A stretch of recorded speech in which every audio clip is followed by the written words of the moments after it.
Hello NIOS learners. जैसा कि आपने थंबनेल में देखा होगा कि इस वीडियो में हम एनआईओएस के जो असाइनमेंट्स आए हैं अप्रैल 25 एग्जाम्स के, उस असाइनमेंट्स के सॉल्यूशन को देखेंगे।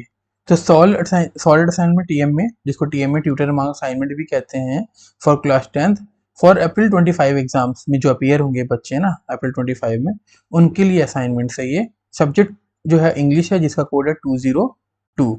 ठीक है, तो सॉल्व असाइनमेंट देखते हैं हम कि किस तरह से लिखना है आपने। तो आप सिंपली क्या कर सकते हो कि आपको एक नोटबुक लेनी है, नोटबुक में आपको सेम यही कॉपी करना है। जैसे क्वेश्चन नंबर 1 है, what does the speaker mean by laughing with their teeth and laughing with their eyes, how does the contrast reflect a change in societies emotional expression over time. अब ये आपको 40 words में, 20 से 40 words में लिखना था, तो ये मैंने यहाँ पर आपको सॉल्व करके लिखा हुआ है। तो सेम आपको इसी तरह से लिखना है। ये मेंशन कर देना कि पहले क्वेश्चन का ए पार्ट करो, क्योंकि हर एक असाइनमेंट्स में, हर एक क्वेश्चन में दो दो पार्ट्स होते हैं। जैसे क्वेश्चन नंबर ए में दो पार्ट है, ए पार्ट बी पार्ट, तो ए पार्ट ये लिखा हुआ है मैंने। ठीक है, उसके बाद आप देखो क्वेश्चन नंबर 2A जो है यहाँ पर आपका, तो 2A का भी क्वेश्चन यहाँ है और आंसर यहाँ पर लिखा हुआ है मैंने। तो आपको सेम कॉपी पेस्ट करना है इसी तरह से, कोई भी इसमें एडिटिंग नहीं करनी है, सब कुछ ओके है, आप सेम एज इट इज लिख सकते हो।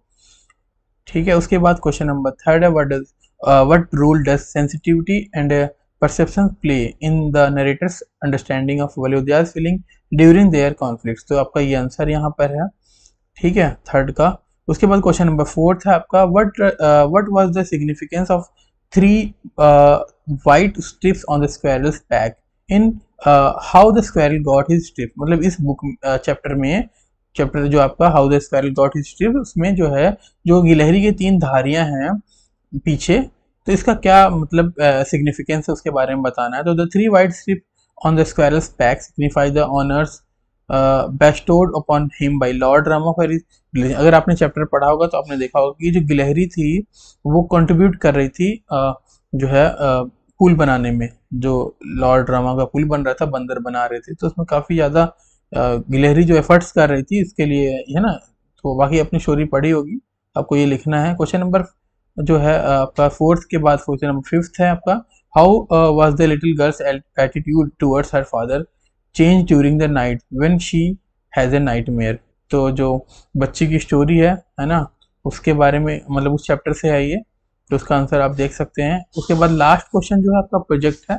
तो प्रोजेक्ट में आपको प्रोजेक्ट बनाना है। इसमें लिखा है कि prepare any one project out of the following in about 50 words. तो 50 वर्ड्स में जो है आपको एक प्रोजेक्ट बनाना है, सॉरी 50 नहीं, 500 वर्ड्स में।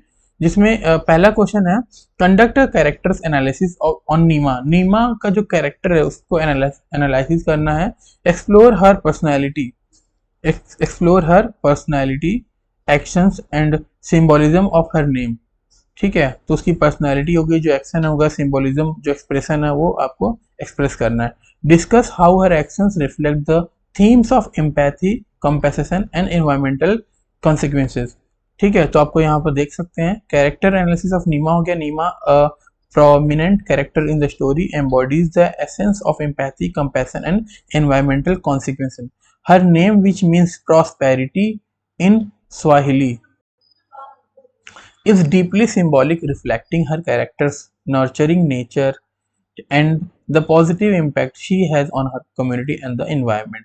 ठीक है, पर्सनैलिटी ट्रेस्ट है यहाँ पर। ठीक है, ट्रेस्ट को लिख सकते हैं आप, लिखना ही है, लिख सकते हैं ना, लिखना है। ठीक है, उसके बाद actions reflecting empathy and compassion. ठीक है, तो यहाँ पर ये है। अच्छा, आपको बता दूं ये थोड़ा सा लेंदी इसलिए कि आपको 500 वर्ड्स में लिखना है, तो ये अप्रॉक्स 500 वर्ड्स में है। ठीक है, प्रॉपर तरीके से लिखना है आपको। सिंबोलिज्म हर नेम है। ठीक है, एंड लास्ट है कंक्लूजन। कंक्लूजन में आपको पूरा डिटेल्स, इन डिटेल्स बताना है। ठीक है, तो ये आपका जो है सॉल्व असाइनमेंट्स है class 10th Hindi, sorry English 202 का। तो आपको सिंपली एक कॉपी लेनी है।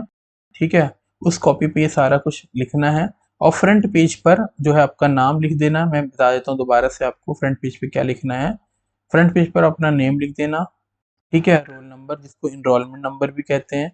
ठीक है, और नेम हो गया, रोल नंबर हो गया, और सब्जेक्ट क्या है आपका, और कोर्स क्या है आपका। कोर्स का मतलब सेकेंडरी या सीनियर सेकेंडरी, तो ये सेकेंडरी आएगा। ये 4 बेसिक डिटेल्स जो है ज़रूर लिखना। सब्जेक्ट में आपका सब्जेक्ट का नाम और कोड ज़रूर लिखना। ठीक है, जैसे कोड है 202 और सब्जेक्ट जो है क्या है, इंग्लिश है। ठीक है, इस तरह से लिखना है आपको।